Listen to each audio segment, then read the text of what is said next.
So bottom line up front, you can't go wrong with either of these optics. If you'd like to hear more of my thoughts beyond that, then stick around because we're going to talk about cost, user experience, feature highlights, product variations, and more. So for quick reference, I didn't get either of these optics for the purpose of making a video. My last competition gun actually came with an SRO on it, and I needed a second optic for my PDP and asked if BTO would send a 507 comp over. Shout out BTO, thanks. I've put a little less than 2,500 rounds through my SRO and about 1,500 through my 507 comp. My personal SRO is a 5 MOA red dot, and my 507 comp is also red, although I did shoot a green one for a few months, and I could not be happier to have a red dot in front of my eyeballs again. Green is for all you weirdos. So this video is made in light of my personal perspective, which is that of a private user that shoots between 7,000 to 10,000 rounds each year.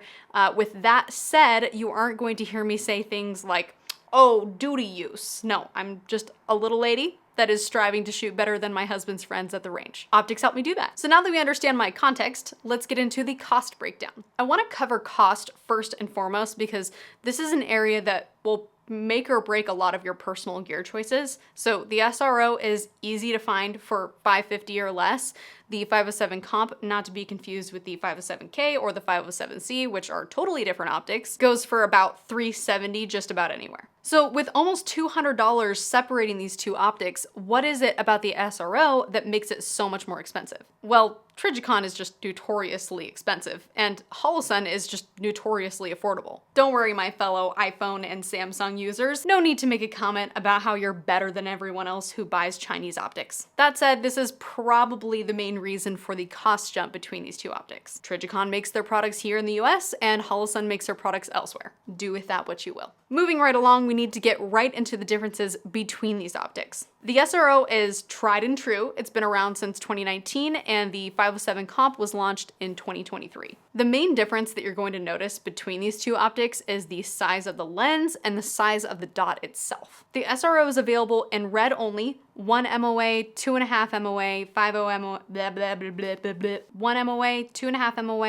and 5 MOA, whereas the 507 comp is available in both green and red, but the reticle options have a lot more variety. 2 MOA dot, an 8 MOA circle, 20 MOA circle, and 32 MOA circle with multiple combination settings, so you can combine those different reticles together. But keep in mind, those are just settings, so you buy one optic and it comes with all of those setting options, whereas the SRO is just the dot, and you make that decision at the time of purchase. So this is actually where I think the SRO shines. Personally, I would much rather have a 5 or even 6 MOA dot than a 2 MOA dot and a bunch of other reticle options I'll likely never use. That's just my personal opinion though. You might be one of those 1 MOA perfectionists or one of those 32 MOA creatures. That's totally fine, I'll only judge you. Ha ha! The smaller the dot, the more movement your eyes will perceive and have to process. That's seen as a feature for some and a bug for others. I personally don't want to perceive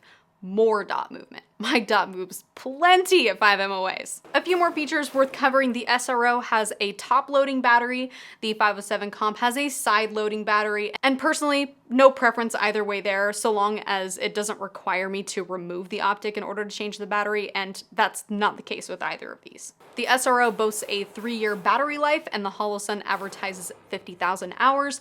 Personally, this really doesn't factor into my decision making at all because I'm going to be replacing my batteries once a year anyways. The controls on the SRO, however, are considerably bigger. However, this is just another feature that doesn't really factor in for me personally, and maybe it will eventually, but it sure hasn't yet. I'm not changing my dot brightness very often. Usually it's once per range trip, if that, so the ease of adjustment there really isn't a big deal to me. Overall thoughts, at the end of the day, both of these dots do the trick. I personally wish that Holosun would have made a 6 MOA version of this without all the other reticle options. I would imagine that a red 6 MOA dot only 507 comp would be even more economically priced, but alas, variety sells probably. The Trijicon may be more costly, but If the larger dot is preferable, then you've probably already decided on which one is right for you. I'm personally glad to have both of these optics in my safe. The Trijicon lives on my PDP steel frame, and my 507 comp is actually on its way to a new project, which you're welcome to subscribe and stay tuned for, unless of course you use a 1 MOA green dot, in which case I have probably offended you enough in this video that subscribing is probably off the table, but I fully expect your hate clicks in the future. Bye friends. Bye. I hope that wasn't too mean. If this was your first time here, I'm not usually that sassy. I promise it's all in good fun.